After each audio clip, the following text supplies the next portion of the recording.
The 2023 Michigan Wolverines carved their name in history with a flawless 15-0 season. But I'm on a mission to break that record and build a team that will go a perfect 16-0. We're starting from the bottom with the Missouri State Bears. And for every position or position group, I have to upgrade the roster by spinning this random wheel of college football teams. Our first spin lands on Cal. Their best player is a 93 overall cornerback, Noel Williams. No hesitation, he's joining the squad. Once we've built up the entire roster from this list, we're throwing our newly upgraded Bears into the Big Ten, simulating an entire season, and here's the twist. Each game we win, we get to steal one player from our opponent's team. That should help push us toward the ultimate goal, becoming the first college football team to ever go 16-0 in the new college football playoff format. But if we lose even one game, I'll give away a copy of College Football 26 to someone who comments their favorite college football team down below. Spin number 2 lands on Vanderbilt. I could go with Diego Pavia at quarterback or even Eli Stollers at tight end, but instead I'm locking in CJ Taylor as our strong safety. Third spin lands on Nevada. Not a ton of high overalls here, but they do have a decent offensive line. So for this round, I'm bringing over their entire O-line to hold it down in the trenches. We still have lots of positions to fill, and the next spin lands on Colorado State. I was really hoping for Colorado so we could grab Travis Hunter, but Colorado State's not a bad option. Their top player is a 91 overall wide receiver, Torrey Horton, and he becomes the first wide receiver added to our team. Let's keep it rolling. Next up is Penn State.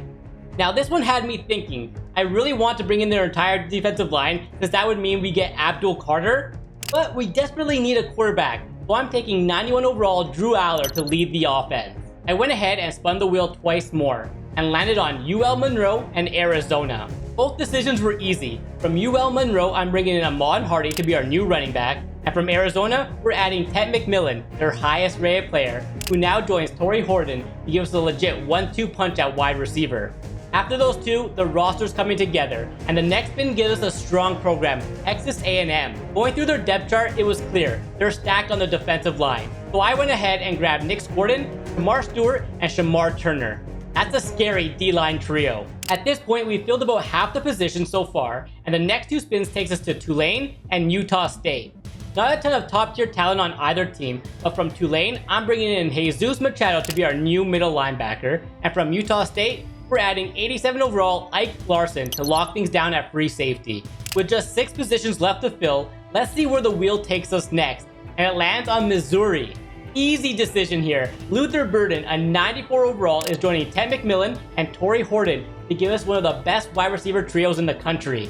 Next 2 spins, Florida State and Syracuse. From FSU, I'm locking in Azari Thomas at cornerback, and then Syracuse comes through with a 91 overall tight end who immediately takes over as tight end 1. Just 3 spots left, and the wheel lands on a powerhouse, Alabama. Alabama has 2 elite outside linebackers, so I'm adding Deontay Lawson and Q Robinson to help round out our front 7. That leaves us with just a running back and a cornerback to complete our team. The next spin, Georgia Tech. Not a ton of high overalls, but 85 overall Warren Burrell is a solid pickup to join the cornerback room. And for the final spin, it lands on North Carolina. This couldn't have worked out better. They've got 95 overall Amarian Hampton, and he's now our starting running back for the Missouri State Bears. Just like that, the roster is complete. We built a legit squad with Drew Aller under center, a dynamic wide receiver group, a stacked defense, and now a true workhorse at running back. It's now time to jump into the season and find out if we can make college football history by going a perfect 16-0. We open the season against Arizona, and if we win, we get to steal one of their best players. After simming the first half, it was total domination. We went into the break up 28-7, and even though Arizona tried to mount a second half comeback, a red zone fumble crushed their momentum. From there, we poured it on and cruised to a big win. That means we get to steal one player from Arizona's roster, and their top options, Takario Davis or Wendell Moe Jr. But I'm choosing to upgrade our cornerback room and bringing in Takario Davis to the Bears. Week 2 was against Memphis, and we came out firing. Luther Burden puts us on the board with an 83-yard touchdown, and Memphis just couldn't get anything going offensively. In the fourth quarter, Drew Aller connected with Burden again for another score to seal the win. We now get to add someone from Memphis. Their top-rated player is Mario Anderson Jr., but since we already have an elite running back, I decided to boost our linebacker depth by bringing in Chandler Martin. Next up, TCU, who were 1-0 coming in. We got out to an early lead thanks to Torrey Horton, then tacked on a field goal to go up 10 at halftime. In the second half, the defense delivered with a sack, and Drew Aller capped off the drive with a rushing touchdown. We kept the pressure on and ended up winning 31-10 thanks to Amari and Hampton, who went off in this one.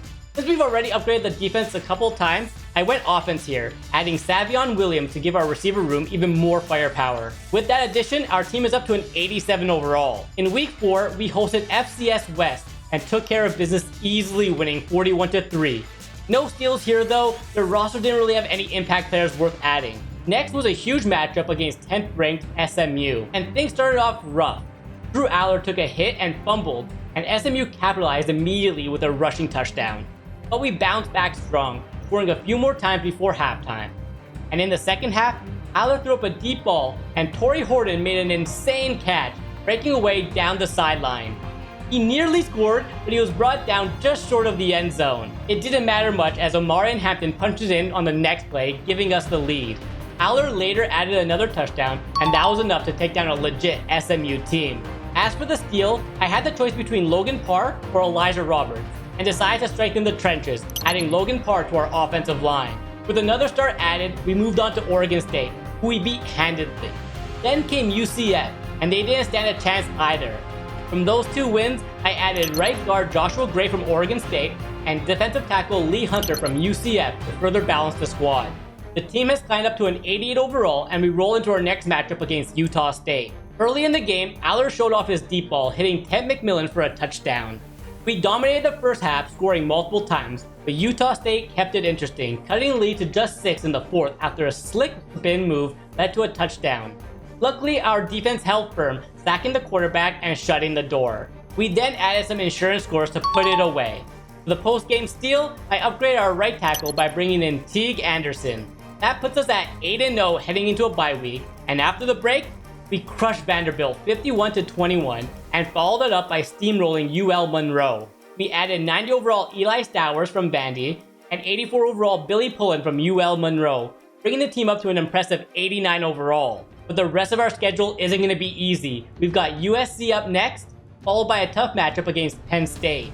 Taking on the number 2 ranked USC Trojans, the atmosphere was electric. The stadium pulse was off the charts, completely in USC's favor. But we came ready as Amari and Hampton kicked things off by bouncing to the right side and picking up a first down. Drew Aller kept his composure, making smart reads, and on first down, he scrambled straight up the middle to move the chains again. Then, on the very next play, Hampton took the handoff and was untouched on his way to the end zone. USC answered back with some points of their own, but we held the slim lead going into halftime. They missed a field goal to open the third quarter, and we made them pay. From there, our defense went to work. Nick Gordon came up with a monster sack, and we managed to hold USC off for the rest of the game, getting a huge win. That means another superstar is coming to Missouri State. The options?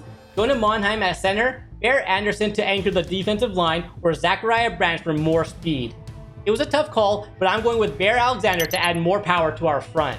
Next up, Penn State, rated 91 overall. This one was a defensive battle from the start. Both teams struggled to get anything going until Amari and Hampton finally broke through, diving into the end zone for the first touchdown of the game.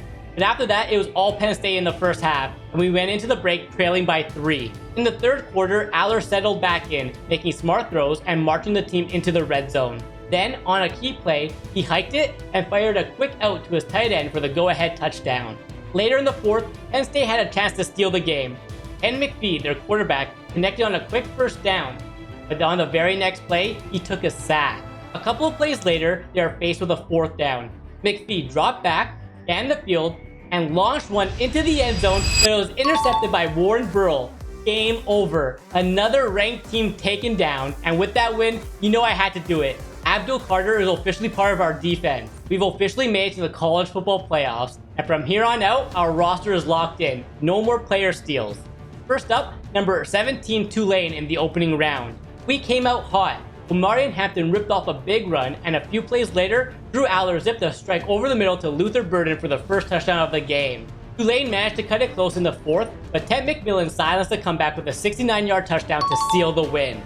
In the quarterfinals, we matched up against App State, and this one was a battle. It was tied at 3 at halftime, but we finally broke through with a big connection to McMillan, setting up a Hampton touchdown to take the lead. App State made it interesting late, cutting the lead to 7, but we responded with a dagger touchdown to pull away and lock up another win.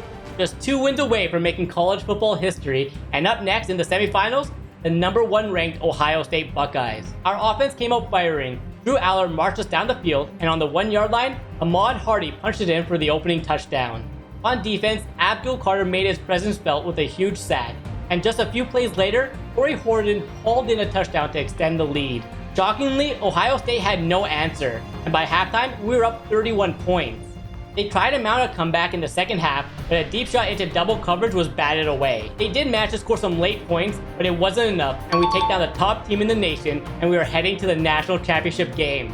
Just 1 win away from a perfect 16-0 season, standing in our way, the Florida Gators.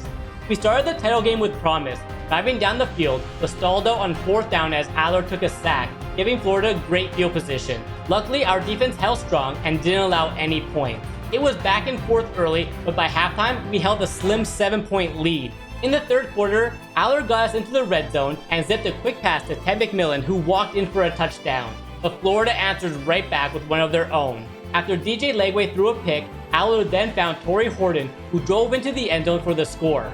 Florida's offense came up empty again, and we kept the pressure on with another touchdown pass to Horton to ice the game. And just like that, it's over. The Missouri State Bears are national champions and the first team in college football history to go a perfect 16-0. If you enjoyed this video, be sure to subscribe to the channel. I've got plenty more college football content on the way, and you don't want to miss it.